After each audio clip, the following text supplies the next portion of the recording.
اعوذ باللہ من الشیطان الرجیم بسم اللہ الرحمن الرحیم رب اشرح لی صدری ویسر لی امری واحلل عقدۃ من لسانی یفقهوا قولی رب زدنی علما اللہم فقہنا فی الدین اللہم انفعنا بما علمتنا وعلمنا ما ينفعنا وزدنا علما۔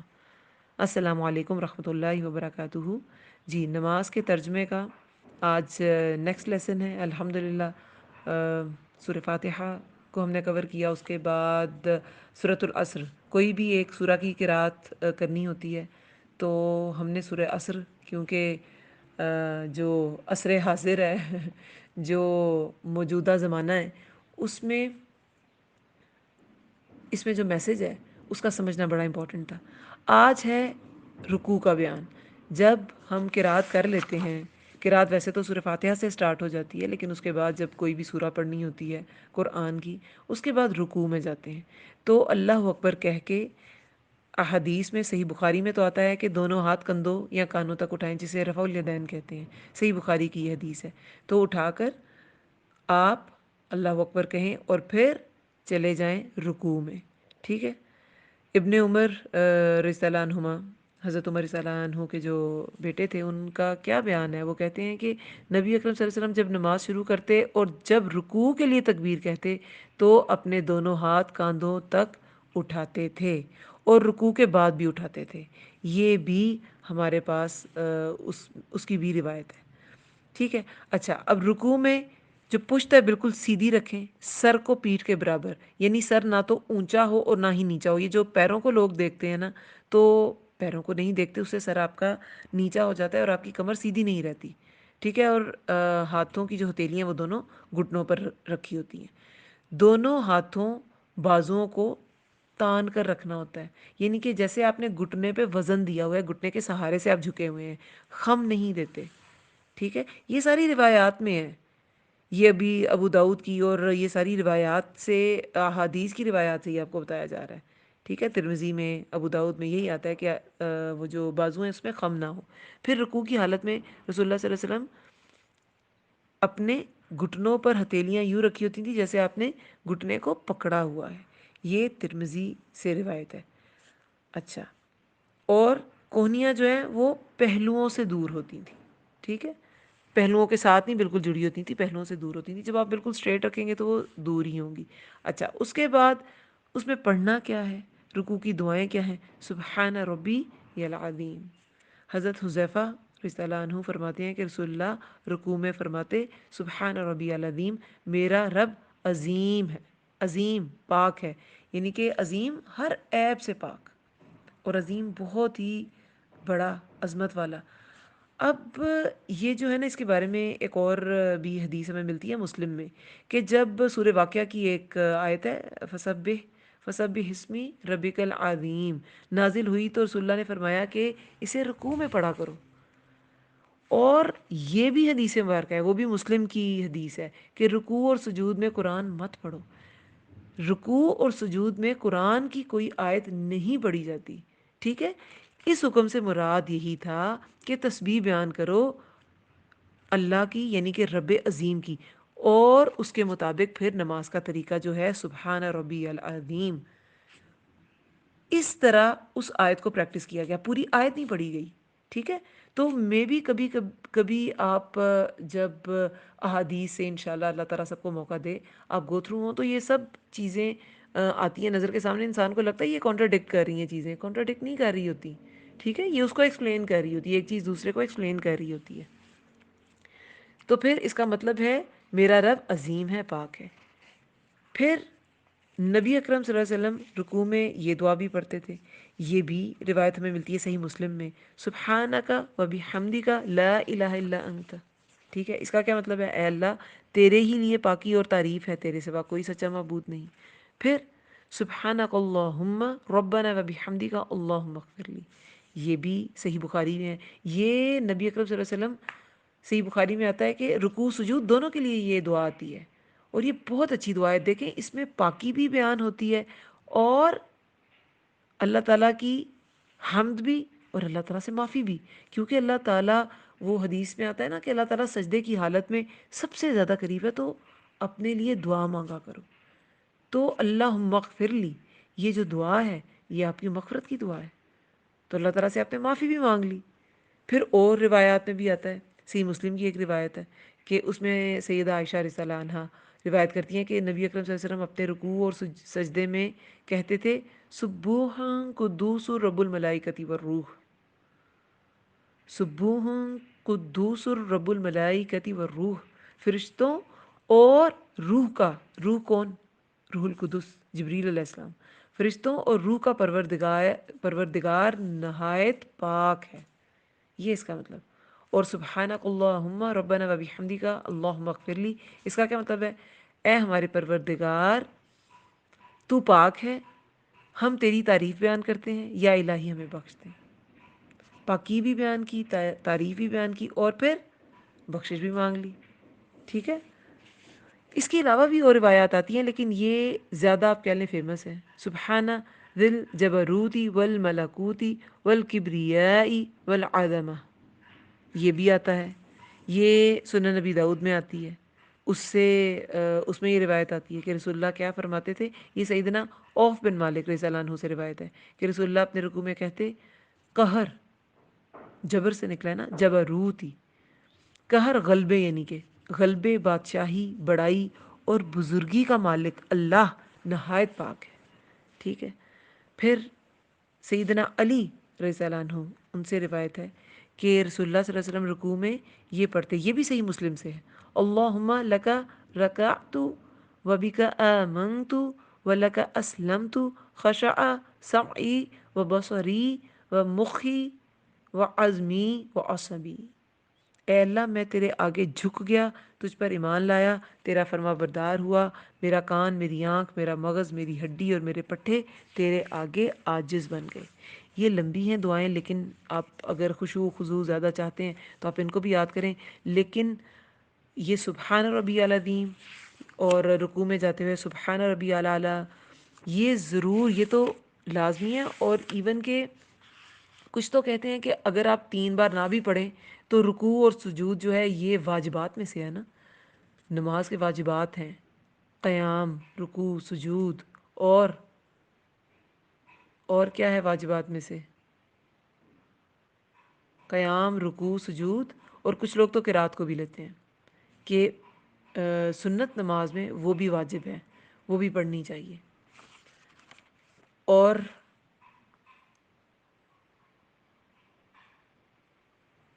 اچھا چلیں، تو یہ واجبات میں سے ہے تو اسے کرنا ضرور ہے، لیکن اس میں تسبیحات جو ہیں وہ ضروری نہیں ہے کہ 3 تک پڑھیں۔ لیکن سنن نبی شیبہ سے نا ایک ہمیں روایت ملتی ہے۔ سنن نبی شیبہ نا دراصل بک ہے جو آپ کہہ لیں صحابہ کا انسائکلوپیڈیا، اس میں صحابی جو ہے نا، اصحاب کے بارے میں روایات ہیں کہ انہوں نے فلاں نے کیا کہا، فلاں نے کیا کہا، تابعین کے بارے میں۔ جیسے بخاری اور مسلم جو ہے یہ احادیث کی کتاب ہے، بخاری، مسلم، ترمذی، سنن نسائی اور مسند احمد اور ابو داؤد، یہ احادیث کی کتابیں ہیں، ہے نا۔ تو یہ صحابہ کے اقوال پر ہیں بکس۔ اس میں ایک تابعی کا قول ہے کہ 3 سے کم تسبیح رکوع اور سجود میں کرو تو نماز نہیں ہوتی۔ تو 3 بار میں کیا وقت لگتا ہے؟ کم از کم، یہ کم از کم ہے، تو یہ ضرور کرنی ہے 3 بار۔ ویسے ہمیں یہ کچھ آپ کو کہتے نظر آئیں گے علماء کے، مطلب آپ وہ رکوع اور سجود ضروری ہے، تسبیح جتنی مرضی بار کر لیں، اور کچھ کہتے ہیں طاق عدد میں کرنی چاہیے، تو ایسا نہیں ہے۔ کیونکہ جو ہمیں انس بن مالک سے حدیث ملتی ہے نا، وہ جس میں ہے کہ میں نے کسی کے پیچھے ایسی نماز نہیں پڑھی، یہ سنن نسائی اور ابو داؤد کی حدیث ہے کہ کسی کے پیچھے میں نے ایسی نماز نہیں پڑھی جیسی رسول اللہ پڑھتے تھے، یعنی ویسی نماز نہیں کوئی پڑھتا سوائے عمر بن عبدالعزیز کے۔ عمر بن عبدالعزیز تابعی تھے، لیکن پھر بھی انہوں نے ان کی یہ تعریف فرمائی ہے۔ انس بن مالک کی نا بہت لمبی عمر تھی ماشاءاللہ، اور وہ بالکل آخری صحابیوں میں سے ہیں، میرے خیال میں سب سے اینڈ والے ہیں، یا اف آئی ایم ناٹ مسٹیکنگ میرا خیال ہے، ہاں میرے خیال میں سب سے اینڈ پہ، ان کی عمر ماشاءاللہ 100+ تھے یہ، تو یہ بہت بعد تک رہے۔ یہ کہتے ہیں کہ میں نے کسی کے پیچھے ایسی نماز نہیں پڑھی جیسی رسول اللہ صلی اللہ علیہ وسلم کے پیچھے پڑھی، لیکن ان کی، اور پھر اسی حدیث کے آگے آتا ہے کہ ہم نبی صلی اللہ علیہ وسلم کے پیچھے 10 بار تک تسبیحات شمار کر لیتے تھے رکوع سجود میں۔ تو 10 جو ہے وہ طاق عدد تو نہیں ہے، ٹھیک ہے، طاق عدد پڑھ لیں وہ بھی ٹھیک ہے، کیونکہ وہ بھی حدیث ہے، اللہ طاق ہے، اللہ وطر ہے، وہ وطر پسند کرتا ہے، تو اللہ تعالیٰ واقعی وطر ہے، اور جو وطر میں اور طاق میں آ جائے گی چیز وہ اللہ تعالیٰ کو پسند ہے، لیکن بہرحال ہمیں یہ بھی روایات ملتی ہیں، تو آپ اسے زیادہ سے زیادہ پڑھ سکتے ہیں، اور ایسے بھی ہو سکتا ہے کہ ایک بار آپ کہیں سبحان ربی العظیم، پھر کہیں آپ یا سجدے میں آپ کہیں سبحان ربی الاعلیٰ، پھر آپ کہیں سبوح قدوس رب الملائکۃ والروح، پھر آپ کہیں سبحانک اللہم ربنا وبحمدک اللہم اغفر لی، یہ الگ الگ بھی ہو سکتی ہیں، اور تینوں آپ یہ بھی پڑھ سکتے ہیں سبحان ربی الاعلیٰ، اور اس کے بعد پھر آپ ان کی بھی تسبیحات کر سکتے ہیں، 3 بار سبحان ربی الاعلیٰ پڑھ کے آگے دوسری تسبیحات بھی کر سکتے ہیں، اور سبحان ربی الاعلیٰ، اب تھوڑا سا سجدے کی بات بھی کر لیتے ہیں کہ سجدہ جو ہے وہ کتنی ہڈیوں پہ ہوتا ہے؟ 7 ہڈیوں پہ، آپ کے پیر کی یعنی کہ پنجوں پر، دونوں ہاتھ، اور غور سے سنیں اس میں کونیاں نہیں ہیں، یہ حدیث کے مطابق میں آپ کو بتا رہی ہوں، دونوں پنجے، دونوں یعنی کہ پیر کے پنجے، دونوں پیر، دونوں ہاتھ، دونوں گھٹنے، اور پیشانی، اور پیشانی میں ناک بھی شامل ہے، یعنی یہ آپ کی ناک بھی لگنی چاہیے سجدے میں نیچے، اس پر ہوتا ہے سجدہ، ٹھیک ہے۔ اچھا، اس میں بھی مسلم میں جو روایت آتی ہے کہ سورہ اعلیٰ کی جب آیت، وہ جو پہلی آیت ہے سبح اسم ربک الاعلیٰ، نازل ہوئی تو رسول اللہ نے فرمایا کہ اسے اپنے سجدے میں پڑھا کرو، تو اس کا مطلب وہی ہے، قرآن کی آیت سجدے میں نہیں پڑھنی، لیکن تسبیح بیان کرو اپنے رب اعلیٰ کی، رب اعلیٰ کی یعنی اعلیٰ رب کی، تو پھر ہم سجدے میں کیا پڑھتے ہیں؟ سبحان ربی الاعلیٰ، ٹھیک ہے۔ اور ابن مسعود رضی اللہ عنہ نے فرمایا کہ نبی اکرم صلی اللہ علیہ وسلم نے فرمایا کہ جس نے 3 بار سبحان ربی الاعلیٰ پڑھ لیا اس نے سجدہ مکمل کر لیا، مگر یہ ادنا درجے کے سجدے کی بات ہے، یعنی کہ ایٹ لیسٹ یہ آپ نے پھر مکمل کر لیا، اور اس کا کیا مطلب ہے؟ میرا بلند پروردگار پاک ہے، سبحان ہوتا ہے، سبحان کیا ہوتا ہے؟ پاک، اور ربیہ میرا رب، اعلیٰ بلند، تو میرا بلند پروردگار پاک ہے، یعنی ہر عیب سے پاک ہے، اللہ تعالیٰ ہر عیب، ہر کمی، ہر کوتاہی، ہر لفظ، کسی بھی ٹائپ کی جو کمی ہے اسے اللہ تعالیٰ پاک ہے، ٹھیک ہے۔ پھر یہ بھی آتا ہے روایات میں، یہ بھی صحیح روایت ہے سنن نبی داؤد کی، کہ جس میں رسول اللہ نے سجدہ میں کیا پڑھا؟ سبحان ربی الاعلیٰ و بحمدہ، میرا بلند پروردگار پاک ہے، میں اس کی تعریف کرتا ہوں، اور حضرت عائشہ رضی اللہ عنہا سے وہی روایت ہے کہ رسول اللہ صلی اللہ علیہ وسلم اپنے رکوع اور سجدے میں کثرت سے یہ دعا پڑھتے، اور وہ کون سی دعا تھی؟ سبحانک اللہم ربنا و بحمدک اللہم اغفر لی، یہ جو میں نے آپ کو رکوع میں بھی بتائی ہے، اور یہ بھی اوتھینٹک حدیث ہے، صحیح بخاری کی حدیث ہے۔ اس کا کیا مطلب ہے؟ اے ہمارے پروردگار تو پاک ہے، یعنی ہر عیب سے پاک ہے، ہم تیری تعریف اور پاکی بیان کرتے ہیں، اے اللہ مجھے بخش دے۔ اور سجدے میں اور بھی دعائیں ہیں، جیسے سبوح قدوس رب الملائکۃ والروح، جو میں نے رکوع میں بھی آپ کو بتائی، اور اس کے علاوہ ابو ہریرہ رضی اللہ عنہ سے روایت ہے، یہ بھی بالکل صحیح روایت ہے، صحیح مسلم سے ہے، کہ رسول اللہ سجدے میں کہتے اللہم اغفر لی ذنبی کلہ دقہ و جلہ و اولہ و آخرہ و علانیتہ و سرہ، اللہم اغفر لی، اے اللہ بخش دے میرے لیے، میرے لیے، اللہم اغفر، غفرہ معاف کر دے، ویسے تو اس کا مطلب ہوتا ہے لفظی مطلب ڈھانپنا، لیکن چلیں بخش دے بھی اس کا جنرل مطلب کیا جاتا ہے کہ بخش دے میرے لیے ذنبی، ذنب کیا ہوتا ہے؟ گناہ میرے، ذنبی، یہ جو جائے متکلم ہے نا ان پہ، یہ اپنے لیے، یہ متکلم کا صیغہ ہوتا ہے، ذنبی میرے لیے، گناہ میرے، ذنبی گناہ میرے، کلہ سارے، تمام، دقہ بڑے، و جلہ چھوٹے، سوری دقہ چھوٹے، و جلہ بڑے، جلی سے ہے نا بڑے، و اولہ پہلے، و آخرہ پچھلے، و علانیتہ جو انسان علانیہ طور پہ کرتا ہے ظاہر، و سرہ سر، وہ آپ نے سنی ہوگی سری قرات اور جوہری قرات ہے نا، سری جس میں قرات امام اونچی آواز میں نہیں کر رہے ہوتے، ٹھیک ہے، تو وہ جیسے ظہر اور عصر ہوتی ہے تو سری قرات ہوتی ہیں اس میں، تو پوشیدہ، علانیتہ و سرہ، ظاہر اور پوشیدہ، یعنی سارے گناہ بخش دے، یہ بھی سجدے میں پڑھنی چاہیے۔ اور پھر سبحانک و بحمدک لا الہ الا انت، یہ بھی پڑھ سکتے ہیں، اے اللہ تیری ہی پاکیزگی اور تعریف ہے، تیرے سوا کوئی سچا معبود نہیں۔ پھر رسول اللہ صلی اللہ علیہ وسلم سجدے میں یہ بھی فرماتے تھے، دعائے نور جو ہے، اللہم اجعل فی قلبی نورا وفی بصری نورا وفی سمعی نورا وعن یمینی نورا وعن یساری نورا وفوقی نورا وتحتی نورا وامامی نورا وخلفی نورا عظمی لی نورا۔ ٹھیک ہے، اس کے علاوہ اور بھی ہیں لیکن ہم یہیں تک رکھیں گے۔ ٹھیک ہے، اے اللہ میرے دل، میری بصارت اور سماعت کو ایمان کے نور سے منور فرما۔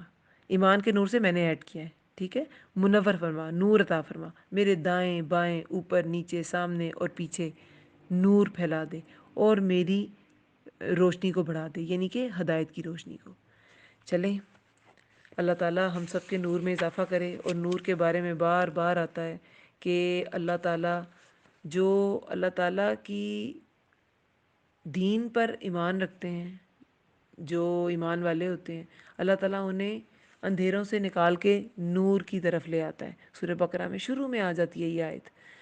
تو اللہ تعالیٰ ہمیں نور کی طرف لائے، اس دین کے نور کی روشنی میں ہم چلیں، اپنے ہر معاملے میں اسی سے رہنمائی لیں، ہر فیصلے کو اسی کی روشنی میں کریں، ہر اپنی روٹین کو اس کے مطابق مرتب کریں۔ ہماری ساری ترکیبیں جو ہم لڑاتے ہیں اور جو ہم ساری ترتیبیں جو روٹینز ہم دن میں بناتے ہیں وہ اس دین کی روشنی میں ہو۔ آمین یا رب العالمین۔ سبحانک اللہم و بحمدک، نشہد ان لا الہ الا انت، نستغفرک ونتوب الیک۔ السلام علیکم ورحمۃ اللہ وبرکاتہ۔